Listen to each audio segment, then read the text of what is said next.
Hay un libro que ha sido leído por reyes, descartado por académicos, malinterpretado por predicadores y silenciado por quienes más lo comprenden. No porque sea peligroso en el sentido que el mundo teme, sino porque contiene algo mucho más raro que el peligro. Contiene instrucciones que funcionan. Y hay un capítulo dentro de ese libro, una sola página, que ciertos hombres y mujeres han arrancado con cuidado, casi con reverencia, y guardado doblada dentro de sus billeteras, pegada al reverso de sus cuadros favoritos, enmarcada detrás de sus diplomas donde nadie la ve. No como objeto religioso, como código de operación. No te estoy hablando de motivación. Te estoy hablando de algo anterior a la motivación. Algo que ocurre antes de que el despertador suene, antes de que el café se enfríe, antes de que el mundo empiece a pedir cosas de ti. Una forma de ver que no se aprende en escuelas y que no se encuentra en los libros de negocios porque quienes la poseen no tienen ningún interés en democratizarla. Eso que estás a punto de escuchar no es inspiración, es cartografía, el mapa de un territorio que siempre estuvo frente a tus ojos. Pero primero necesito que hagas algo. Necesito que dejes de escuchar esto como si fuera contenido. Porque no lo es. Esto es una conversación que alguien debió haber tenido contigo hace mucho tiempo, en una mesa de cocina, con una taza caliente entre las manos, cuando aún eras lo suficientemente joven para que las palabras te cambiaran sin que te dieras cuenta. Esa conversación no ocurrió, pero está ocurriendo ahora. En el campo del pobre hay abundante comida, pero ésta se pierde por falta de justicia. Ya en Proverbios 13:23. La primera vez que leí ese versículo, pensé que era una paradoja mal redactada. ¿Cómo puede haber abundante comida y al mismo tiempo perderse? Pasé semanas con esa pregunta enrollada en la cabeza, como un hilo que no encontraba el origen. Y después, en un momento que no fue dramático, era un martes, llovía, yo estaba revisando cuentas que no cerraban. Lo entendí. No con la mente, con el cuerpo. Como cuando reconoces tu propia voz grabada y algo en ti se incomoda porque es exactamente tú, pero desde afuera. El campo del pobre produce. Siempre ha producido. El talento está ahí. La energía está ahí. Las horas están ahí. Lo que no está es el sistema que convierte esa producción en acumulación. Lo que falta no es el esfuerzo. Dios sabe que el esfuerzo sobra, sino la arquitectura que hace que ese esfuerzo construya algo que permanezca. Y la palabra que usa el texto es devastadoramente precisa: justicia. No suerte, no contactos, no educación, justicia, que en el hebreo original, mishpat, no se refiere solo a lo judicial, se refiere al orden correcto de las cosas, a cada elemento en el lugar que le corresponde, a un sistema que funciona como debe funcionar. ¿Cuántas veces has trabajado con intensidad genuina y al final del mes el resultado no refleja lo que pusiste? ¿Cuántas veces la abundancia estuvo en el campo, en tu capacidad, en tu tiempo, y sin embargo algo la consumió antes de que pudieras tocarla? No fue el destino, no fue la economía, fue la ausencia de mishpat, la ausencia de un orden que proteja y dirija lo que produces hacia donde debe ir. Eso es exactamente lo que Proverbios 13:23 está describiendo. Y eso es exactamente lo que ciertos individuos comprendieron y aplicaron mientras el resto seguía atribuyendo sus resultados al azar. ¿Sientes que tu esfuerzo no se convierte en resultados reales? Cuéntamelo abajo. Ahora entremos en la página que nadie menciona. Proverbios 24.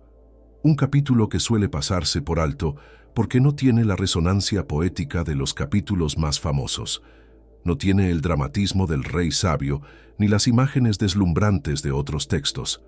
Es casi austero, casi frío, como un documento técnico escondido en medio de una catedral. Y es precisamente por eso que funciona, porque no está intentando conmoverte, está intentando enseñarte a operar. Con sabiduría se construye la casa, con inteligencia se echan los fundamentos, y con conocimiento se llenan las cámaras de riquezas escogidas y agradables. Proverbios 24, 3:4. 3 palabras. 3 fuerzas distintas. 3 capas de una misma realidad. La mayoría las lee como si fueran sinónimos: sabiduría, inteligencia, conocimiento, y pasa a la siguiente página. Pero el texto es deliberado. Cada palabra en hebreo es diferente: chokma, binah, dat, y cada una opera en un nivel distinto de la realidad. Chokma, sabiduría, es la visión, la capacidad de ver el todo antes de que exista, de estar frente a un terreno vacío y sentir en el cuerpo la casa que ahí va a vivir. No es imaginación, es algo más denso. Es la habilidad de leer la realidad antes de que se manifieste. Los constructores de riqueza la tienen de manera casi desconcertante. Pueden entrar a una habitación y saber, sin haber calculado nada, qué va a funcionar y qué no. Binah, inteligencia, es la capacidad de tomar esa visión y convertirla en estructura, de desmenuzar lo grande en partes que pueden moverse, organizarse, delegarse. Si la sabiduría te da el mapa, la inteligencia te da el plan de construcción. Y aquí es donde la mayoría de los que tienen visión fracasan. Muchos grandes visionarios han muerto pobres porque tenían chokmah, pero les faltaba binah. La historia está llena de ellos, genios que ardieron rápido y no construyeron nada que sobreviviera el calor. Y da'at, conocimiento, es la capa más íntima. No es información. En hebreo, da'at es la misma palabra que se usa para la unión entre personas. Es conocimiento experiencial, saber con el cuerpo, con las manos, con las cicatrices, haber fallado suficientes veces para que el éxito ya no sea una teoría, sino una memoria muscular. Las cámaras se llenan con da'at, no con suerte, no con fórmulas, con el tipo de sabiduría que solo viene de haber estado suficientemente tiempo en contacto con la realidad para que ella te moldee. Cuando un millonario lee Proverbios 24:3-4, no lee un poema, lee un diagrama, la descripción exacta del proceso que ya conoce de manera intuitiva. Ese momento de reconocimiento vale más que cualquier curso o estrategia. No se trata de adquirir información nueva, se trata de reconocer la estructura de la realidad que ya existe. Con sabiduría se construye la casa. No se hereda, no se encuentra, se construye. Y aquí hay algo que necesito decirte con cuidado, porque es incómodo. Hay personas que tienen los 3 elementos: visión, estructura, experiencia, y aún así no construyen, no porque les falte algo externo, sino porque hay una creencia que opera más rápido que su voluntad consciente, una convicción enterrada tan profundo que ni siquiera la reconocen como creencia, la experimentan como realidad. Y esa convicción dice algo que varía según la persona, pero que en el fondo siempre es la misma frase: esto no es para mí. No lo dicen con palabras, lo dicen con sus patrones, con la forma en que se autosabotean justo cuando están cerca de un umbral nuevo, con la incomodidad cuando empiezan a ganar lo que siempre dijeron querer, con la urgencia inexplicable de gastar antes de acumular. Proverbios llama a esto por nombres distintos en distintos capítulos, pero en el capítulo 24 hay una imagen que lo captura todo. Si en el día de la angustia te desanimas, muy limitada es tu fortaleza. Proverbios 24:10. Muy limitada, no inexistente, limitada. El texto no dice que no tienes fortaleza. Dice que si el desánimo llega en el momento de presión, eso revela el tamaño real de lo que construiste por dentro. Como cuando la marea baja y ves el tamaño real de los barcos que antes parecían enormes. La angustia no crea la debilidad, la revela. Y lo que revela no es un defecto de carácter, es un sistema de creencias que necesita ser reemplazado con paciencia, con estructura, con la disposición a estar incómodo durante el tiempo necesario. Hay personas que escuchan todo esto y dicen: ¿cuándo llegamos a los números? ¿Dónde están las estrategias concretas? Comprendo ese impulso. Hay algo en nosotros que prefiere una lista de 10 pasos a una verdad incómoda. Pero la razón por la que los millonarios guardan esta página no es que contenga una fórmula, es que contiene una descripción tan precisa de cómo opera la realidad que quien la entiende ya no necesita los 10 pasos. porque los genera, porque el mapa ya está dentro. Si estás decidido a reconstruir tu relación con la riqueza desde adentro, comenta, reconstruyo. Proverbios 24. Continúa con una imagen que parece simple y es devastadora. El texto describe a alguien que pasa frente al campo del perezoso y ve cardos, maleza, el muro de piedra derrumbado. Y el observador no se burla, no juzga, no predica. Dice simplemente, lo vi y lo tomé como advertencia, sin sermón, sin moraleja explícita. Solo, lo vi y lo tomé como advertencia. Esa es exactamente la diferencia entre quien aprende de la experiencia y quien repite sus errores en versiones cada vez más sofisticadas. No es inteligencia, es disposición. La disposición de ver el campo del otro y en lugar de justificarlo o ignorarlo, simplemente decir, esto es una advertencia, y moverse diferente. Los constructores de riqueza genuina no son, en su mayoría, más inteligentes que el promedio. Lo que los distingue es una plasticidad particular frente a la evidencia. Cambian cuando la realidad les dice que deben cambiar. Sin drama, sin ego, sin necesidad de tener razón. Es una habilidad que parece menor hasta que comprendes cuánta energía consume exactamente lo contrario. Mantener una imagen de sí mismo frente a la evidencia de que no está funcionando. Lo vi y lo tomé como advertencia. 4 palabras que valen un MBA. Hay otro versículo que los comentaristas suelen pasar por alto porque parece demasiado obvio. Proverbios 24:27. Prepara tus labores fuera, trabaja en tu campo, y después edifica tu casa. La secuencia importa más que las palabras. Primero el campo, después la casa, primero la fuente, después el resultado, primero la capacidad de producir, después la expresión de esa capacidad en bienes materiales. Pero la cultura de consumo ha invertido completamente esta secuencia. Primero la casa, los símbolos del éxito, el estatus, la apariencia de haber llegado, y después, si queda energía, el campo. El resultado predecible es una generación endeudada para sostener una imagen de prosperidad sin raíces en ninguna producción real, que trabaja más horas para pagar el costo de parecer que no necesita trabajar tanto. Proverbios lo sabía hace 3000 años. Lo escribió con la precisión de quien lo ha visto ocurrir demasiadas veces para tener alguna ilusión al respecto. Y quiero decirte algo que rara vez se dice. La pobreza material es en muchos casos, no en todos, la consecuencia de una pobreza epistemológica anterior. Una pobreza en la manera de procesar la realidad, no porque esas personas sean inferiores, sino porque nadie les enseñó a ver de esa manera. Y lo que Proverbios 24 ofrece es exactamente eso, una forma de ver, un calibrado del ojo interior que, una vez aplicado, cambia lo que produces.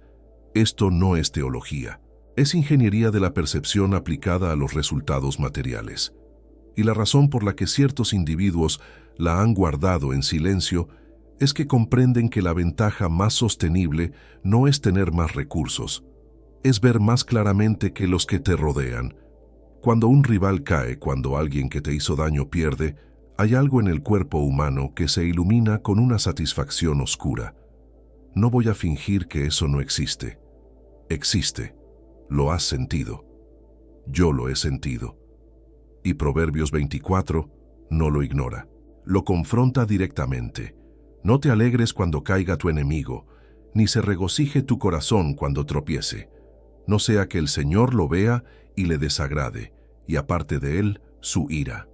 Proverbios 24, 17, 18. La primera lectura es moral. No seas mezquino. Eso lo hemos escuchado. Pero hay una segunda lectura mucho más perturbadora. El texto dice que si te alegras, Dios puede apartar su ira del que cayó. Tu celebración puede literalmente proteger a tu rival. Tu mezquindad puede ser el mecanismo que lo rescate. Quien construye riqueza genuina no puede permitirse gastar energía emocional en la caída del otro. No porque sea un santo, sino porque esa energía tiene un costo real.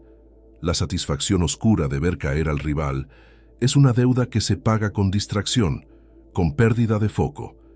Los constructores de imperios no tienen tiempo para celebrar la caída ajena. Están demasiado ocupados construyendo. Las personas que más energía invierten en desear el fracaso del otro son, consistentemente, las que menos avanzan en la construcción de lo propio. La atención es un recurso finito. Cada vez que la diriges hacia el error del otro, la estás sustrayendo de tu campo. ¿Has sentido esa tentación de celebrar la caída de alguien? Cuéntamelo abajo. Proverbios 24:16. Porque 7 veces podrá caer el justo, pero otras tantas se levantará. Los malvados, en cambio, se hundirán en la desgracia. El texto no dice que el justo no cae, dice 7 veces. La caída es parte del proceso del justo, no una desviación de él. La diferencia no está en si caes, está en lo que ocurre después. Las personas que se levantan no son las que caen con menos fuerza, son las que caen con menos resistencia al proceso de caer. Las que no gastan energía tratando de convencer al universo de que la caída no debería estar ocurriendo. Las que, incluso en el suelo, mantienen un núcleo de claridad sobre lo que son y hacia dónde van. Esa claridad es lo que Proverbios llama justicia del corazón. No es cuántas veces caes, es la velocidad con que el sistema interno procesa la caída y genera el movimiento de regreso. La respuesta honesta es como un beso en los labios. Proverbios 24:26. En la cultura del cercano Oriente Antiguo, el beso en los labios no era un gesto romántico, era el sello de un pacto, la confirmación de un acuerdo entre iguales. Cuando el texto dice que la respuesta honesta es como un beso en los labios, está diciendo que la honestidad es el fundamento del pacto, el cimiento de toda relación que va a producir algo real. La mentira, incluyendo la omisión estratégica, la verdad presentada de manera que parezca otra cosa, destruye el pacto antes de que comience, y los constructores de riqueza sostenible lo saben. En un mundo donde la diplomacia a menudo significa lo contrario de la honestidad, ellos insisten en decir lo que piensan con una claridad que algunos llaman brusquedad y que en realidad es respeto, el respeto de tratar al otro como un adulto capaz de manejar la verdad. He visto con el tiempo que las pérdidas por decir la verdad siempre fueron protecciones. El contrato perdido por honestidad habría terminado en un litigio. La amistad fracturada estaba construida sobre conveniencia, no sobre solidez. La verdad como filtro es una de las herramientas de gestión más eficientes que existen. Hay algo que no está explícitamente en el capítulo 24, pero que emerge de él: la relación entre el tiempo y la acumulación. No el tiempo como recurso, eso ya lo has escuchado, sino el tiempo como perspectiva, la capacidad de operar con un horizonte temporal que la mayoría no puede sostener porque sus necesidades inmediatas son demasiado urgentes. El campo no produce en una semana. La casa no se edifica en un mes. El DAT no se adquiere en un curso de fin de semana. Todo lo que el capítulo describe como base de la construcción real opera en escalas de tiempo que la cultura de gratificación instantánea ha vuelto casi insoportables. Y, sin embargo, los que construyen siguen ahí, trabajando en horizontes que la mayoría no puede ver, cosechando resultados que la mayoría llama suerte porque no observó los años de siembra. Si estás decidido a cambiar tu horizonte temporal y empezar a construir en serio, comenta: construyo a largo plazo. Proverbios 24:30-34. Describe con detalle casi cinematográfico al hombre que pasa frente al campo del perezoso. Ve las ortigas, ve la maleza, ve el muro derrumbado. Y el narrador dice que meditó en lo que vio, no que sacó conclusiones inmediatas. Meditó, procesó, dejó que la imagen trabajara en él. Lo que emergió fue una revelación sobre el proceso de la ruina. Un poco de sueño, un poco de soñolencia, cruzar un poco los brazos para descansar, y te llegará tu pobreza como ladrón y tu necesidad como hombre armado. El ladrón no anuncia su llegada. La ruina llega con la misma furtividad con que llega la noche, tan gradualmente que mientras está ocurriendo parece que no está ocurriendo. Eso es lo que hace de este pasaje algo tan diferente de cualquier advertencia financiera convencional. No te dice, ahorra más. Te dice, presta atención al proceso gradual, a los pequeños abandonos que parecen inofensivos, al campo que ayer estaba perfecto y hoy tiene una ortiga que nadie arrancó. La riqueza se construye ladrillo a ladrillo y se destruye exactamente de la misma manera. La ruina llega como ladrón. La prosperidad se construye como catedral, piedra por piedra, sin prisa, sin pausa. Vivimos en la era más documentada de la historia humana. Tenemos acceso a más información en el bolsillo que lo que existía en las mejores bibliotecas hace 2 siglos. Y sin embargo, el campo que describe Proverbios 24 describe con perturbadora precisión la situación financiera promedio de una persona en 2025. Quizás lo que falta no es más datos, sino la capacidad de ver con los ojos del que tomó lo que observó como advertencia. El sabio en Proverbios no mira el campo del otro con superioridad, lo mira con reconocimiento, como quien ve una posibilidad que también estuvo presente en su propia historia. Esa humildad, esa disposición a reconocerse en la advertencia, es lo que convierte la observación en sabiduría. Y es lo más difícil de cultivar, más difícil que cualquier estrategia financiera, porque requiere lo que el ego más resiste, la posibilidad de que uno podría haber sido el dueño del campo descuidado. Así de dulce sea la sabiduría para tu alma, si la encuentras tendrás buen futuro, y tu esperanza no será frustrada. Proverbios 24:14.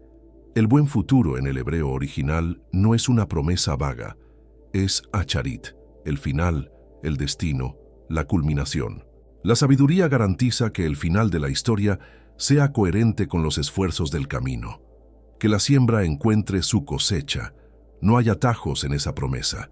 Hay una relación directa entre lo que plantas y lo que cosechas, mediada por un orden, un mishpat, que no se puede engañar ni acelerar. Es por eso que los millonarios arrancan esta página, no porque contenga un secreto que no quieren compartir, sino porque contiene una verdad que cuando la escuchas por primera vez, dice algo. Y cuando la vives durante 5 años, dice algo completamente diferente. Y cuando la has construido, cuando has pasado por el campo descuidado, cuando has caído las 7 veces, cuando has aprendido a responder con honestidad, cuando sería más fácil no hacerlo, ya no necesitas la página, porque la tienes tatuada en la piel. Lo que tienes frente a ti no es inspiración, es una elección. Puedes cerrar esto y seguir esperando que la ecuación cambie sola. O puedes empezar hoy, no mañana, no el lunes, hoy, a preguntarte con honestidad radical, ¿cuál es el muro de mi campo que perdió una piedra y que no he repuesto? ¿Qué ortiga está creciendo en mi terreno porque decidí ignorarla? ¿Qué secuencia he invertido en mi vida? La casa antes que el campo, el símbolo antes que la sustancia. ¿Y qué costo real está teniendo esa inversión?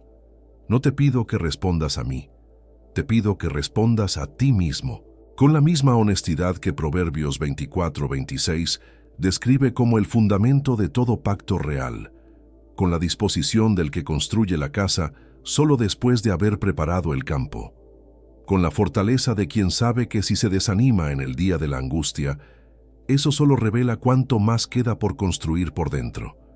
Si estás decidido a leer tu propio campo con honestidad y reconstruir desde los cimientos, comenta, mi campo florece. Esto no termina con una fórmula. Termina como termina toda construcción real, con el sonido silencioso de alguien que regresa al campo al día siguiente, sin audiencia, sin aplausos, sin la certeza de que esta vez va a ser diferente, solo con la disposición de preparar la tierra, reponer la piedra y confiar en que lo que se siembra con Mishpat eventualmente se convierte en lo que siempre debió ser. Eso es todo lo que se necesita, y es exactamente lo más difícil que existe. Aquí habla el portador. Nos vemos en el próximo mensaje.